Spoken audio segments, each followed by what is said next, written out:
Sehingga Merdeka Belajar titik 2 apanya merdeka. Sehingga sebelum tadi datang ke sini saya sempat menyusun materi yang bertajuk Merdeka Belajar atau Belajar Merdeka. Kayaknya belajar merdeka deh. Kita bukan merdeka belajar. Kita baru belajar apa arti kemerdekaan. Mari kita bahas. Yang pertama izinkan saya menjelaskan asal usul dari kemerdekaan atau the origin of liberty. Nah, kalau kita berbicara misalnya di ruang-ruang LK1 di basic training, sebenarnya kita telah mendapati materi kemerdekaan, yaitu kemerdekaan individu dan keniscayaan universal. Di situ dijelaskan mengenai free will dan determinism, mulai dari Mu'tazilah, Asy'ariyah sampai poros ketiga. Bahkan kita sudah mampu lebih jauh daripada itu untuk kemudian mendiskusikan pemikiran-pemikiran Yunani klasik, Renaissance, termasuk pemikiran-pemikiran Barat yang terbaru. Jadi kemerdekaan kalau di anak-anak HMI itu sebenarnya sudah tuntas secara teoritis bahwa kemerdekaan per definisi adalah kemampuan untuk memilih dan atau melakukan sesuatu tanpa paksaan faktor eksternal. That's it. Itu kemerdekaan. Saya ulang, kemerdekaan adalah kemampuan untuk memilih dan atau melakukan sesuatu tanpa paksaan atau desakan faktor eksternal. Pertanyaannya sekarang, sudah merdekakah kita dalam konteks pembelajaran? Karena ini bulan kemerdekaan, mari kita belajar sejarah tentang relasi kemerdekaan dengan dunia pendidikan. Teman-teman bisa merujuk misalnya selain buku yang menarik tadi, buku panduan praktis tentang Merdeka Belajar, teman-teman bisa rujuk misalnya disertasi Yudi Latif yang kemudian dibukukan yang berjudul Genealogi Intelligentsia.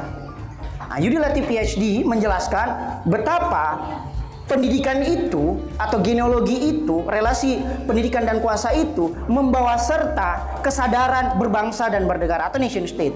Sehingga ketika kita berbicara pendidikan, ada 3 poros pendidikan yang dibangun oleh para founding fathers kita. Yang pertama, spektrum pendidikan gaya barat. Ini misalnya di sekolah-sekolah Hindia Belanda. Di Makassar masih ada dulu namanya Gedung Mulo. Mungkin kamu tahu. Gedung Mulo itu adalah sejenis SMP, tingkatan SMP. Itu namanya sekolah Hindia Belanda. Yang bisa mengakses pendidikan tersebut adalah mereka yang keturunan priai atau Indo-Eropa atau Eropa murni gitu ya. Jadi kita misalnya kalangan rakyat jelata atau dalam bahasanya Ince Rahman dalam bukunya Selayang Pandang Mamuju, kita ini namanya kalau rakyat jelata itu namanya Puan Salah-Salaang. Nah, Puan Salah-Salaang itu adalah rakyat jelata, terminologi bahasa Mamujunya. Untuk kemudian menjadi subordinat dari Pue atau Uwe misalnya. Jadi kita ini Puan Salah-Salaang, kita ini rakyat jelata. Rakyat jelata dalam konteks Hindia Belanda tidak diberikan akses untuk sekolah. Nah, spektrum yang kedua adalah pesantren. Ini yang dikembangkan oleh senior-senior kita atau leluhur-leluhur kita, baik itu di Nahdlatul Ulama yang bercirikan Islam tradisionalisme maupun Muhammadiyah yang bercirikan Islam modernisme. Spektrum yang ketiga adalah pendidikan nasionalis ala Ki Hajar Dewantara yang kemudian kita kenal sebagai Bapak Pendidikan Indonesia, yang mana hari kelahirannya dalam hal ini pada tanggal 2 Mei selalu diperingati sebagai Hari Pendidikan Nasional. Jadi ada 3 spektrum. Mau pakai gaya barat ada, mau pakai gaya Islam ada. Gaya Islam sekarang kemudian berkembang menjadi MAN atau Sanawiyah. Nah, itu semua aliyah, ibtidaiyah, itu semua adalah warisan dari peninggalan gaya Islam pesantren. Sementara Islam pendidikan bergaya nasionalis itu yang kemudian turun ke dalam sekolah-sekolah negeri saat ini. Jadi ada trilogi spektrum dari gaya pendidikan kita yang pada gilirannya ketika para founding fathers kita ini bertemu pada ruang-ruang publik, baik itu di kafe literasi atau di lembaga-lembaga persvernikular, melahirkan konsepsi tentang kesadaran kebangsaan. Sekarang kita bisa akses buku-bukunya beliau melalui tulisan-tulisannya itu. Misalnya jilid 1-nya di bawah bendera revolusi, jilid 2-nya di bawah bendera revolusi, politik ekonomi kebangsaannya Muhammad Hatta, perjuangan kitanya Sultan Syahrir. Nah, lebih lanjut kemudian kesadaran kebangsaan itu lahir dari kemampuan kita dalam menempuh pendidikan. Sehingga kita tidak akan merdeka, kata Hatta, jika tidak diperbaiki struktur dan sistem pendidikan kita. Itu yang pertama, kalau kita berbicara tentang kemerdekaan. Sayangnya, kemerdekaan secara politik itu tidak membawa serta kemerdekaan secara ekonomi. Atau dalam arti kata, kita mungkin merdeka, tetapi kita tidak merdesa. Merdesa dalam KBBI didefinisikan sebagai kemampuan untuk hidup secara layak. Oke? Jadi mungkin kita merdeka, tetapi kita belum merdesa. Apalagi kalau kita kaitkan dengan PPKM ya. Apalagi kalau kita kaitkan dengan PPKM, kita sangat-sangat tidak merdesa. Pun juga kita tidak merdeka. Nah, tadi juga sempat dijelaskan, misalnya kalau kita melihat kontekstualisasinya ke dalam era misalnya disrupsi pendidikan, jangan salah, pendidikan itu adalah salah satu lini yang paling lambat menghadapi disrupsi teknologi. Kita ambil misalnya mulai dari revolusi industri pertama pada tahun 1700-an yang kita tandai dengan ditemukannya revolusi mesin yang dalam hal ini uap, sampai sekarang sistem pendidikan kita masih sama. Sistem pabrik, revolusi industri kedua sudah jalan, misalnya ditemukannya listrik, revolusi industri ketiga sudah jalan, misalnya ditemukannya komputer, revolusi industri keempat sudah jalan, misalnya ditemukannya artificial intelligence atau machine learning atau mesin pembelajaran yang sudah otomatis, tetapi pendidikan kita masih menggunakan gaya revolusi industri 1.0. Jadi revolusi industri 4.0 itu sudah berubah, sudah berekskalasi kepada revolusi industri 4.0, tetapi pendidikan kita itu masih di situ saja.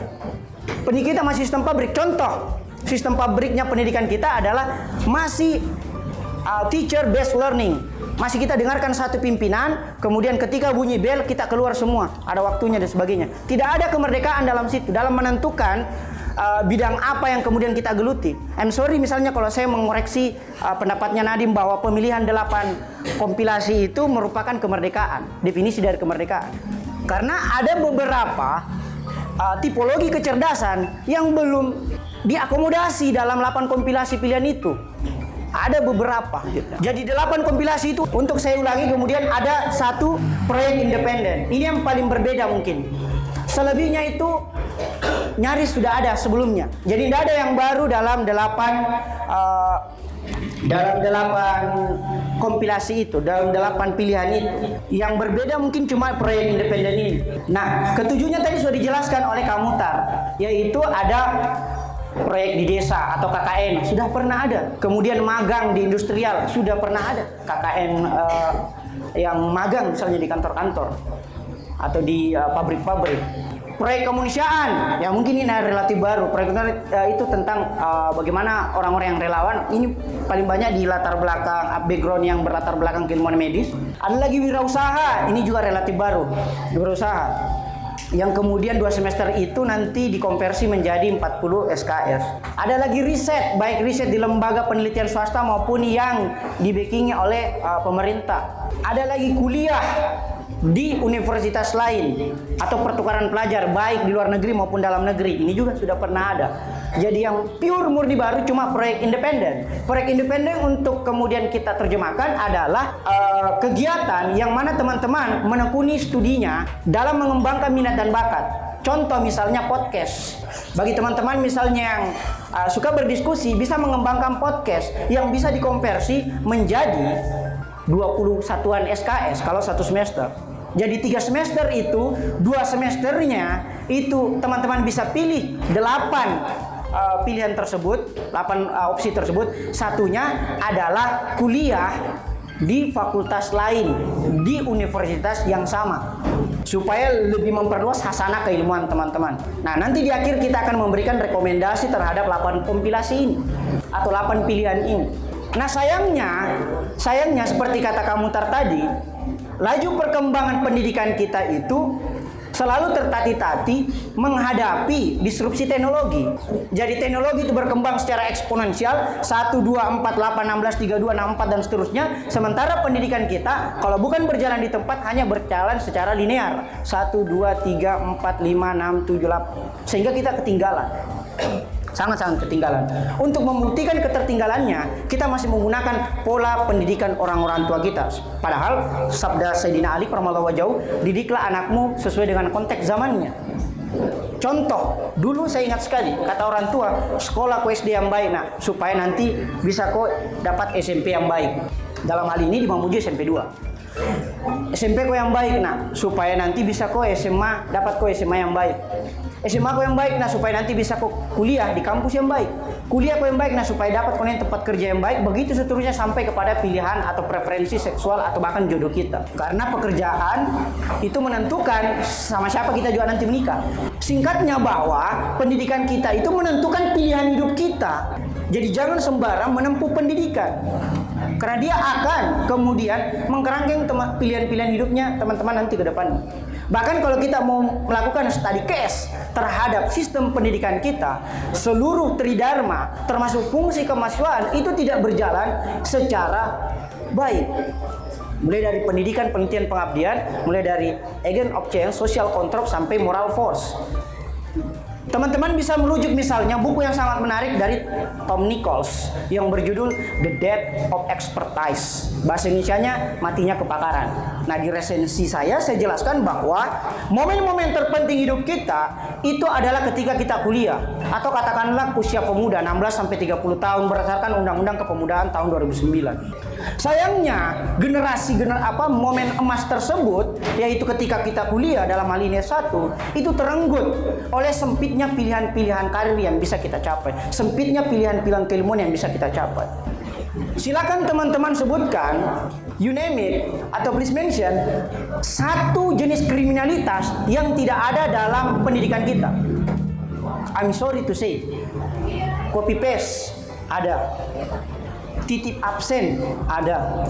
Bukan cuma dilakukan oleh mahasiswa, kita lakukan misalnya kritik juga atau otokritik, karena saya sebagai dosen juga otokritik terhadap sivitas akademika dalam hal ini kampus dan rektoratnya. Ada sexual harassment, ada korupsi, bahkan korupsi anggaran pemberantasan korupsi juga ada, nafsa juga ada.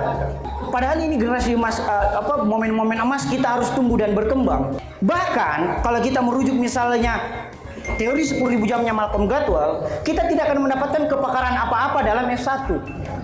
Kenapa? Karena bahkan yang paling cum laude sekalipun itu hanya menghabiskan 2.000 kota jam kepakarannya. Kalau kita mau mencapai 10.000 jam. Gladwell mengatakan dalam Outliers bukunya bahwa seseorang bisa dikatakan expert atau pakar ketika dia sudah menempuh 10.000 jam. Nah, di kampus katakanlah misalnya dalam satu tatap muka itu 50 menit untuk kemudian dikonversi ke dalam 16 pertemuan 1 SKS atau paling tinggi 2 SKS, dan untuk menempuh pendidikan membutuhkan sekitar 145 SKS. Kita hanya menghabiskan, itu sudah ditambah dengan KKN dan seminar, itu hanya menghabiskan sekitar 2.000 sampai 3.000 jam. Itu artinya hanya sekitar 25 kota kepakaran. Jadi Anda tidak akan jadi apa-apa, even Anda cum laude, ketika Anda keluar dari S1. Sehingga harus Anda tempuh lagi, apakah itu S2, S3, atau apakah Anda terjun langsung kepada dunia praktik. Sehingga yang harus teman-teman lakukan adalah satu, pertama, kita kalau bisa kita ingin mengoreksi kompilasi 8 pilihan itu, tapi lakukanlah kombinasi. Kombinasi yang dimaksud, kenapa 8-8-nya kita hanya harus pilih satu? Kenapa tidak bisa kita pilih semua? Kan ada 4 tahun nih kita kuliah atau 8 semester. Kita kombinasi antara idealitas dan realitas, antara kognitif dan psikomotorik, antara dunia dalam ruang kelas ke dalam dunia praktik. Misalnya semester pertama kita masuk dulu dalam kelas. Semester kedua langsung terjun ke lapangan. Magang di industri 6 bulan. Kemudian kembali lagi untuk kuliah, tetapi kuliah di fakultas lain di universitas yang sama. Kemudian lanjut lagi praktiknya. Misalnya berbisnis, berwirausaha tapi dalam lingkup kampus aja gitu, supaya bisa dibimbing oleh dosen pembimbingnya. Kembali lagi ke dunia ide di semester kelima atau semester ganjil, itu belajar lagi tetapi pertukaran pelajar ke kampus yang berbeda. Kemudian terjun lagi ke masyarakat, misalnya proyek KKN di desa. Semester 7 kembali lagi ke kampus untuk riset, seminar akhirnya. Kemudian semester 8 proyek kemanusiaan. Sehingga terjadi integrasi antara idealitas dan realitas, antara dunia dalam kelas sama luar kelas, antara idealitas dan praktek atau realitas.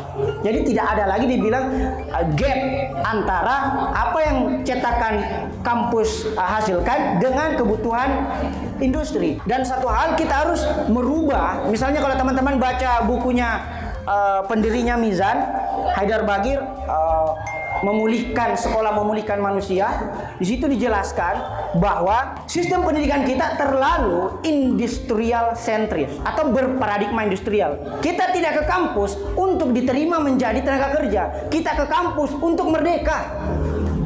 Untuk bisa menentukan, untuk bisa kemudian menjadi ujung tombak perubahan di masyarakat. Bukan untuk semata-mata menjadi atau diterima menjadi tenaga kerja, tapi untuk melakukan perubahan di masyarakat. Sehingga yang mau kita terapkan bukan merdeka belajar, tapi belajar yang memerdekakan. Bagaimana sih belajar yang memerdekakan? Dalam buku kami Membangun Generasi Literasi dijelaskan ada 6 tahap. Mulai dari tahap pertama sampai yang tahap terakhir. Izinkan saya untuk mengakhirinya dengan 6 tahap tersebut. Tahap pertama adalah teman-teman harus berpikir kritis dulu. Teman-teman tidak bisa langsung terjun kepada tahap menyimak atau menyaksikan perkuliahan. Anda harus berpikir kritis dulu. Anda harus mempelajari dulu cara belajar itu sendiri. Wong belajar sendiri saja Anda belum tahu. Berpikir kritis itu ditandai misalnya kalau dalam teman-teman HMI, misalnya ditandai dengan adanya ilmu logika atau epistemologi.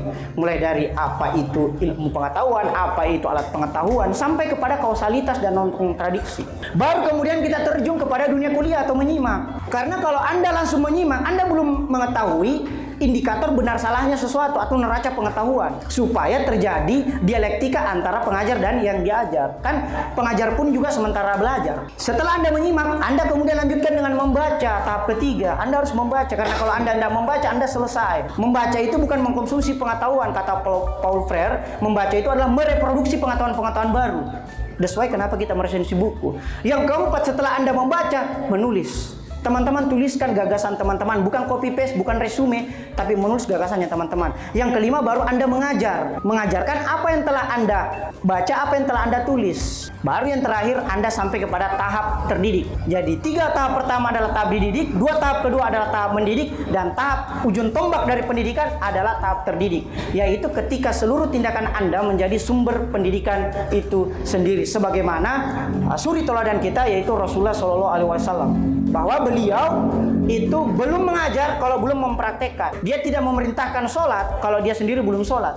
Dia tidak memerintahkan puasa kalau dia sendiri belum puasa. Dia tidak memerintahkan sedekah kalau dia sendiri belum sedekah. Sehingga terjadi dualitas antara terjadi idealitas atau integritas antara ide dan realitas. Saya kira itu pengantar saya. Terima kasih. Wassalamualaikum warahmatullahi wabarakatuh.